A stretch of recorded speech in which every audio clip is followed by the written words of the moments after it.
Students, welcome back to English Guru channel. कल हमने class 8 का हनी ड्यू का chapter 5 the summit within शुरू किया था और उसे हमने आधा पढ़ा था।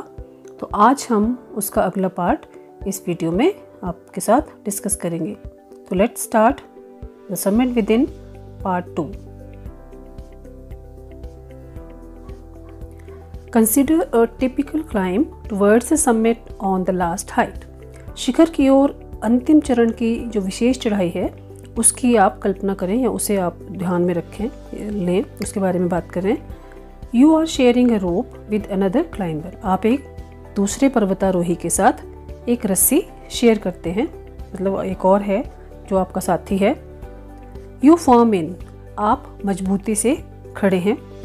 He cuts the steps in the hard ice. और वो उस जो बर्फ़ है, बहुत ही ज़्यादा कठोर बर्फ़ है, उसमें वो सीढ़ियाँ बनाता है ताकि थोड़ा पाँव रखना आसान हो।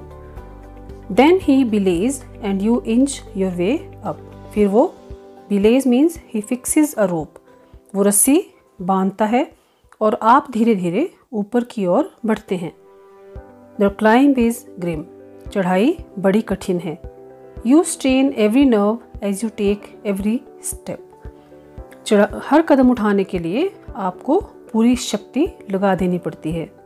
Famous climbers have left records of the help given by others. जो बहुत जाने माने पर्वतारोही वहाँ से उनसे पहले गए हैं, उन्होंने लोगों द्वारा दी गई सहायता का रिकॉर्ड मतलब वहाँ छोड़ा है। उन्होंने बताया है कि किस तरह से लोगों ने उनकी सहायता की जिसकी उन्हें उस वक्त बहुत ज़रूरत थी। They have also recorded how they needed just that help. उन्होंने यह भी लिखा है कि किस तरह उन्हें उस सहायता की आवश्यकता थी। Else they might have given up. Otherwise, वरना उन्होंने प्रयास छोड़ दिया होता अगर उन्हें वो हेल्प ना मिली होती। Breathing is difficult. सांस लेने में कठिनाई होती है। You curse yourself for having let yourself in for this. फिर आप अपने आप को कोसने लगते हैं कि आपने ये संकट अपने आप को इस मुसीबत में क्यों डाला, इस संकट में क्यों डाला। You wonder why you ever undertook the ascent. फिर आपको ये हैरानी होती है कि आपने पर्वत पर चढ़ाई आरंभ ही क्यों की।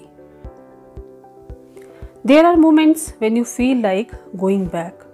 ऐसे भी क्षण आते हैं जब आप वापस जाने के बारे में सोचते हैं। It would be sheer relief to go down instead of up. आप सोचते हैं, आपको लगता है कि शायद ऊपर जाने से अच्छा होगा कि मैं नीचे चला जाऊं, तो उसमें शायद राहत मिलेगी आपको। But almost at once you snap out of that mood. पर फिर अचानक जल्दी ही आप इस मनोस्थिति से बाहर निकल आते हैं। There is something in you that does not let you give up the struggle. आपके अंदर कोई ऐसी शक्ति है जो आपको इस संघर्ष को छोड़ने नहीं देती और आप and you go on और आप आगे बढ़ जाते हैं। Your companion keeps up with you. आपका साथी आपका साथ देता है। Just another 50 feet. मात्र 50 फुट की चढ़ाई ही बाकी है। एक दूसरे को वो ऐसे इनकरेज करते हैं। और 100 में भी, या शायद 100 फीट ही हो सकते हैं। You ask yourself, is there no end? फिर आप अपने आप से पूछते हैं कि क्या इस चढ़ाई का कोई अंत नहीं है। You look at your companion and he looks at you. आप अपने साथी की ओर देखते हैं और आपका साथी आपकी ओर देखता है। You draw inspiration from each other. तो आप दोनों को एक दूसरे से प्रेरणा मिलती है। And then without first being aware of it, you are at the summit. और फिर अनजाने में ही आप अपने आप को, आपको पता नहीं है कि कितनी दूर है और एकदम से आप अपने आप को शिखर पर पाते हैं। Looking around from the summit, you tell yourself that it was worthwhile. शिखर की चोटी से चारों ओर देखते हुए फिर आप स्वयं से कहते हैं कि यही करना ठीक था। Other silvery peaks appear through the clouds. बादलों में से चांदी की तरह चमकती हुई और कई चोटियाँ दिखाई देती हैं। If you are lucky, the sun may be on them. और यदि आप भाग्यशाली हैं तो उस समय उन पर सन में भी ऑन देम, मतलब धूप पड़ रही होती है उनके ऊपर, तो वो और भी सुंदर दिखती हैं। The surrounding peaks look like a jewelled necklace around the neck of your summit. चारों ओर की जो चोटियां हैं वो ऐसी लगती हैं मानो जिस शिखर पर आप खड़े हैं वो उसके गले में हीरों से जड़ा हुआ हार हो। वो चोटियां हार की तरह दिखती हैं जो सिल्वर की तरह चमक रही हैं, और अगर धूप है तो उस पर वो गोल्डन लुक आता है। तो ऐसा लगता है मानो वो एक नेकलेस की तरह, जिस समिट पे आप खड़े हो, जिस शिखर पर आप खड़े हो, वो उसके गले में हार की तरह पड़ी हो। Below, you see vast valleys sloping into the distance. नीचे दूर दूर तक फैली ढलानदार घाटियाँ दिखाई देती हैं। It is an ennobling, enriching experience to just look down from the summit of a mountain. किसी पर्वत की चोटी से नीचे देखना एक बहुत ही रोचक और उपयोगी अनुभव है। You bow down and make your obeisance to whichever god you worship. आप झुककर अपने इष्ट देव को, यू शो योर ओबीडियंस और सबमिशन टू योर ईस्ट, अपने इष्ट देवता जो होते हैं आप उनके आगे मानो झुक जाते हैं कृतज्ञता से कि भगवान ने आपको वहाँ तक पहुँचा दिया है। I left on Everest a picture of Guru Nanak. मैंने एवरेस्ट पर गुरु नानक देव जी का एक चित्र छोड़ा। Rawat left a picture of goddess Durga. Rawat ने देवी दुर्गा का चित्र वहाँ छोड़ा। Phu Dorji left a relic of the Buddha. Phu Dorji ने भगवान बुद्ध का एक स्मृति चिन्ह वहाँ छोड़ा। Edmund Hillary had buried a cross under a cairn, a heap of rocks and stones in the snow. Edmund Hillary जब वो गए थे तो उन्होंने वहाँ पर बर्फ़ में पत्थरों के ढेर के नीचे एक क्रॉस दबाया था। These are not symbols of conquest but of reverence. ये विजय के नहीं बल्कि हमारे आदर और श्रद्धा के प्रतीक हैं। अपने अपने धर्म के वहाँ पे लोग साइन छोड़ कर आते हैं। उनका मतलब ये नहीं है कि उन्होंने वहाँ पे विजय हासिल की, इसका उन्होंने दिखावा करना है, बल्कि वो अपना आदर और श्रद्धा जो भगवान के प्रति उन्हें है उसके साइन के रूप में वहाँ वो छोड़ कर आते हैं। The experience of having climbed to the summit changes you completely. शिखर पर विजय पाने का अनुभव आपको पूर्ण रूप से बदल देता है। There is another summit. अब एक और शिखर भी है। It is within yourself. ये आपके अंदर है। It is in your own mind. ये आपके या प्रत्येक व्यक्ति के मन के अंदर है। Each man carries within himself his own mountain peak. हर व्यक्ति अपने अंदर अपना ही एक पर्वत शिखर लिए हुए है। He must climbed it to reach to a fuller knowledge of himself. तो उसे अपने बारे में पूरा ज्ञान प्राप्त करने के लिए इस शिखर पर पहुंचना होता है। It is fearful and unscalable. ये बहुत डरावना है और इसका कोई मतलब छोर नहीं है। इसे आप नाप नहीं सकते कि ये कितना ऊंचा है आपके मन का शिखर। It can not be climbed by anyone else. और इस पर विजय पाना किसी और व्यक्ति के बस की बात नहीं है कि कोई और व्यक्ति आपके मन के शिखर के ऊपर विजय हासिल नहीं कर सकता। ये आप ही को करना होता है। You yourself have to do it. ये स्वयं आप ही को ये कार्य करना होता है। The physical act of climbing to the summit of a mountain outside is akin to the act of climbing the mountain within. किसी बाहरी पर्वत पर चढ़ने का प्रयास अपने अंदर के शिखर पर चढ़ने के प्रयास के समान ही होता है। The effects of both the climbs are the same. और दोनों ही शिखर के ऊपर चढ़ने के जो प्रभाव हैं दोनों चढ़ाइयों के वो एक समान हैं। Whether the mountain you climb is physical और emotional and spiritual, the climb will certainly change you. मतलब आप जिस भी पर्वत पर चढ़ते हैं, चाहे वह शारीरिक हो अथवा भावनात्मक हो या आध्यात्मिक, ये चढ़ाई निश्चित रूप से आप में परिवर्तन ला देगी। It teaches you much about the world and about your self. ये आपको संसार और स्वयं अपने बारे में बहुत कुछ सिखा देगी। I venture to think that my experience as an Everester has provided me with the inspiration to face life's ordeals resolutely. मैं ये सोचता हूँ कि एवरेस्ट विजेता के रूप में मेरे अनुभव ने मुझे जीवन की कठिनाइयों का दृढ़तापूर्वक सामना करने की प्रेरणा दी है. Climbing the mountain was a worthwhile experience. पर्वतारोहण मेरे लिए एक सार्थक अनुभव था. The conquest of the internal summit is equally worthwhile. और अपने मन के अंदर जो शिखर है उस पर विजय पाना भी उतना ही सार्थक है. The internal summits are perhaps higher than Everest. और जो हमारे मन के अंदर जो शिखर हैं वो संभवतः या वो शायद एवरेस्ट से भी ज़्यादा ऊंचे शिखर हैं. बच्चों, अब हम इसका जो एक्सरसाइज है वो देख लेते हैं.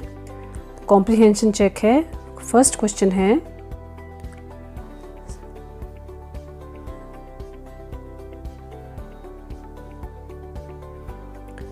Standing on Everest the writer was overjoyed, very sad, Jubilant and sad. तो इसका उत्तर आप लिखेंगे third one, Jubilant and sad. मतलब खुश भी था और थोड़ा उदास भी था. The emotion that gripped him was one of number 1 victory over hurdles, humility and a sense of smallness, greatness and self importance, and fourth Joy of discovery. तो इसका आंसर आप लिखेंगे B, humility and sense of smallness. ये इसका answer आएगा. Third is the summit of the mind refers to. इसमें आपको 6 statements दी हैं. तो आपने इसमें जो आपकी पहली और चौथी स्टेटमेंट है उसे आपने नहीं लिखना है और जो बाकी 4 बचेंगी वो इसका उत्तर आपको उसमें लिखना है. The summit of the mind refers to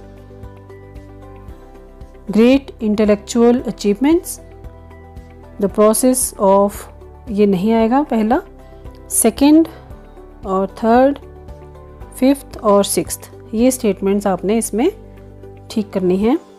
second, third, fifth और sixth.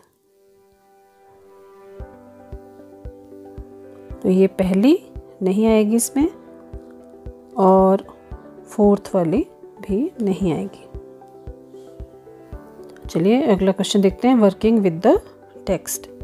Answer the following questions. What are the 3 qualities that played a major role in the author's climb. तो 3 क्वालिटीज हमने पढ़ी थी, endurance, persistence and will power. The 3 qualities are endurance, persistence and will power. Second, why is adventure which is risky also pleasurable. मतलब साहसिक कार्य जो खतरों से भरा होता है उसमें आनंद क्यों होता है. तो इसमें लिखना है it is pleasurable because one gets to see nature in all its glory and beauty, thus one feels close to God. Third, what was it about Mount Everest that the author found irresistible. यानी कि mount Everest के विषय में ऐसी क्या बात थी जिससे वो लेखक अपने आप को रोक ना सका वहाँ जाने से. तो इसका उत्तर आपने लिखना है it was that Mount Everest was the highest and the mightiest mountain and many had failed to scale it.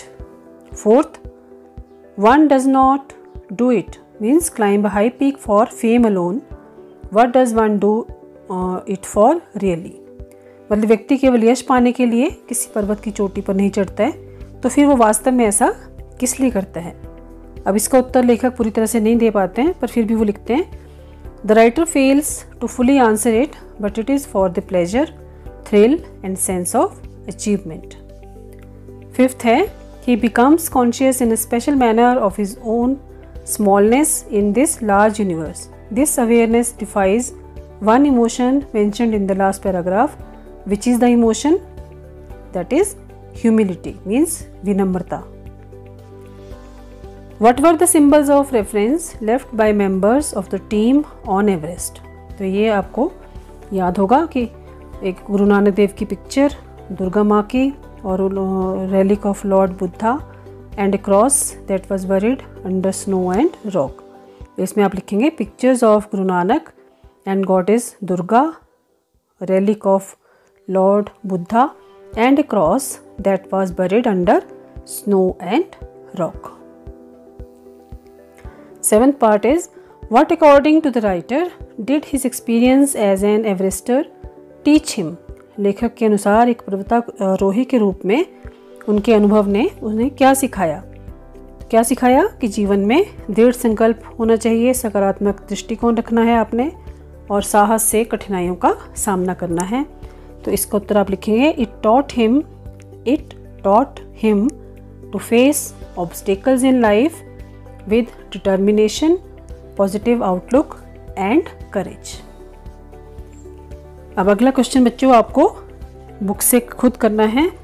आपने पैराग्राफ ढूंढने हैं जहाँ से ये लिए गए हैं। Write a sentence against each of the following statements. Your sentence should explain the statement. You can pick out sentences from the text and rewrite them. ये आप खुद करेंगे क्योंकि आपने चैप्टर पढ़ लिया है। और अगला क्वेश्चन है वर्किंग विद लैंग्वेज। ये भी आप खुद ही कर सकते हैं इसको। Look at the italicised phrases and there meanings given in the brackets. ये आपको दिया गया है और इसके बेस पे आपने ये फिलअप्स जो हैं ये भरने हैं। टीचर ने कहा है you were away from school without permission, go to the principal dash and submit your explanation.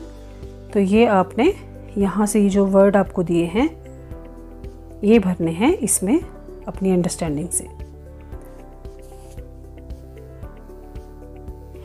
Next second part is write the noun forms. आपको नाउन बनाने हैं, जैसे एंड्योर से एंड्योरेंस बनता है, परसिस्टेंस, सिग्निफिकेशन या significance, confidence and maintenance and abhorrence. तो ये आपके नाउन हैं और इनको फिर आपने ए और बी के साथ मैच करके थर्ड क्वेश्चन में सेकंड पार्ट में इनमें फिल इन द ब्लैंक्स में भर देना है। और लास्ट आपको स्पीकिंग एंड राइटिंग है। इसमें आपको एक पैराग्राफ बोला गया है विजिट टू अ हिल। तो आपने ये खुद करना है बच्चों। और वीडियो आपको अच्छी लगी होगी तो इसे लाइक, शेयर और सब्सक्राइब करना है चैनल को और लेसन को अच्छे से पढ़ लेना है। और नेक्स्ट चैप्टर के लिए आपने प्री रीडिंग घर पर कर लेनी है ताकि जब मैं आपको चैप्टर पढ़ाऊँ तो आपको आसानी रहे। तो अब आप अपना ध्यान रखें, घर पर रहें, सेफ रहें, सुरक्षित रहें और इन्जॉय अपना stay home, stay healthy. Bye bye, have a nice day.